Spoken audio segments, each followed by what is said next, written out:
Saudara Gozali Everyday mendadak terkenal lantaran sukses jadi miliarder setelah konsisten menjual foto selfie dengan format non-fungible token NFT. Sudah 5 tahun atau sejak 2017, Gozali Everyday rajin menjual foto selfie NFT dengan pose konsisten depan komputer di salah satu marketplace NFT.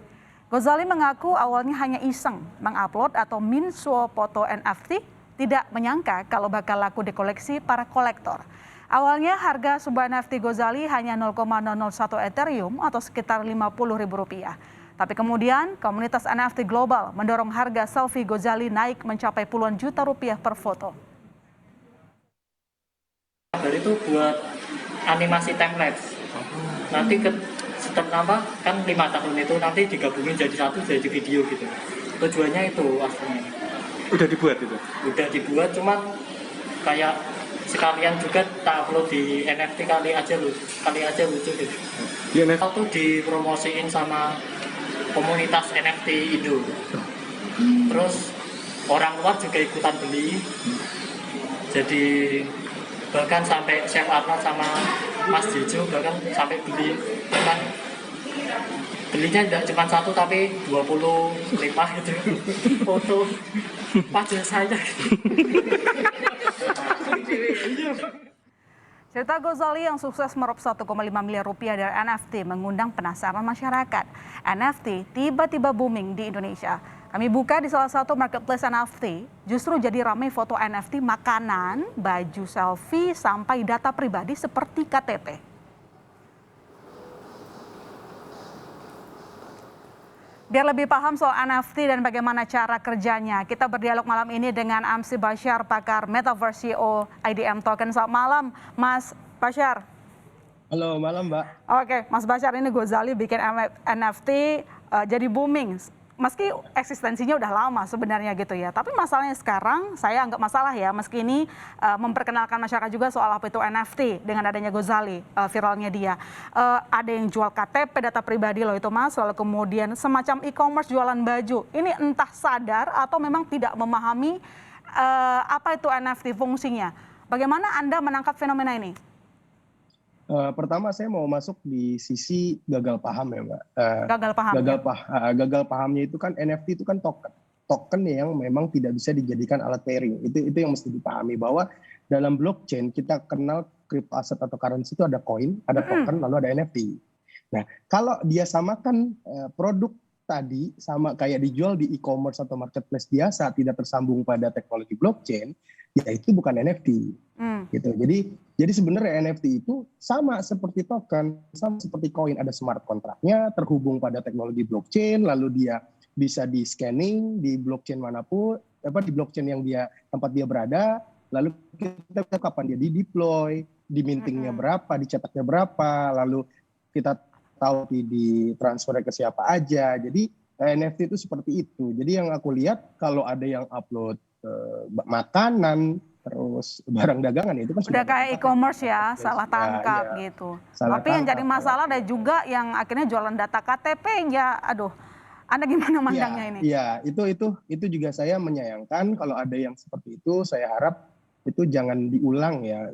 Mungkin lewat Kompas TV malam ini saya bisa menyarankan bahwa itu kan sesuatu yang nanti kemudian menjadi hak kekayaan intelektual orang yang sudah beli. Ya. Dan yang lebih parahnya kalau misalkan nanti yang dijual itu atau yang diupload itu KTP orang, itu nggak boleh. Iya.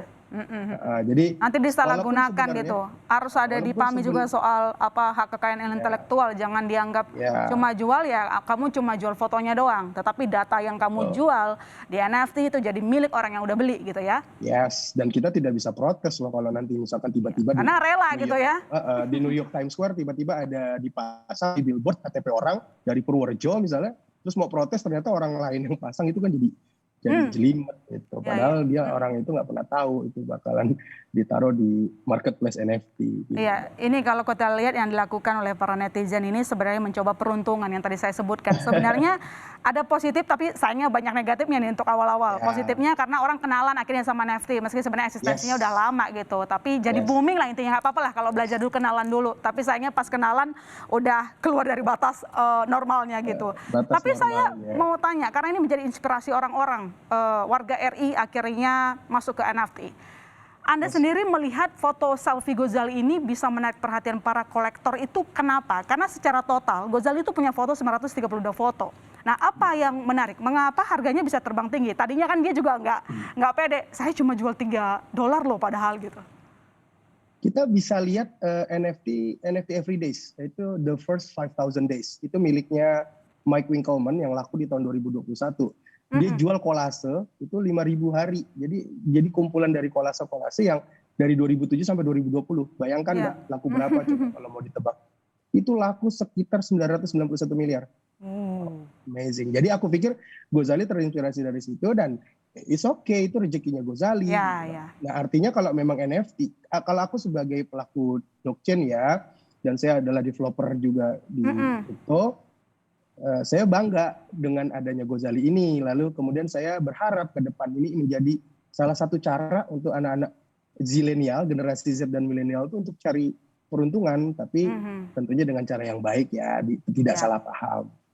Tetap harus melakukan riset-riset kecil, harus belajar sebelum masuk join di NFT gitu. Nah, cuman harapan kita di dialog kali ini kita bisa memberikan pengertian kepada orang yang paling awam sekalipun kalau mereka mau kenalan sama NFT.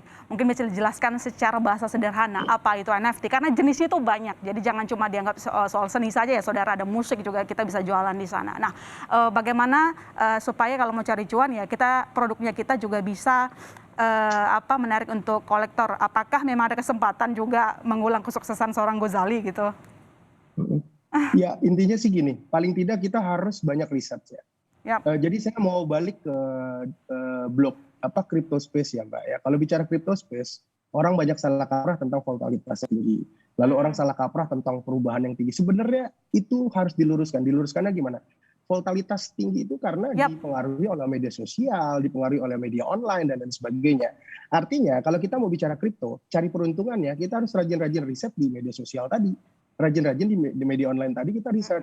Misalkan kayak Gozali mungkin dia sadar tentang NFT Everyday yang tadi aku ceritakan. Jadi dia buatlah sejarahnya dia di depan PC, dia foto segala macam, dikumpulin jadi kolase atau dijual satu-satu, akhirnya dia punya cerita.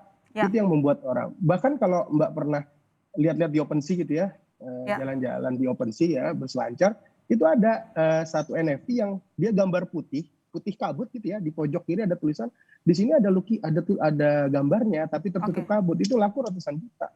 Iya, tapi yang jelas ada cerita yang jual ya di situ ya, karena nggak semata-mata soal seninya menarik atau tidak menarik untuk dikoleksi, tetapi mungkin yang dibeli di sini adalah cerita dari seni itu sendiri. Dan tadi juga sudah dijelaskan, saudara kan tadi juga dikatakan volatilitasnya tinggi, artinya tidak ada fundamental. That's why kenapa CryptoPunk misalnya itu angkanya naik signifikan.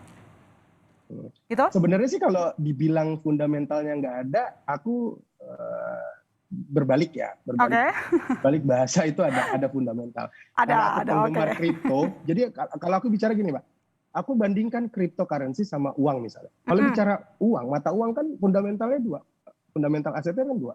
Yang pertama adalah hutang, yang kedua adalah kepercayaan publik. Kalau di kripto, teknologi blockchain sama kepercayaan publik.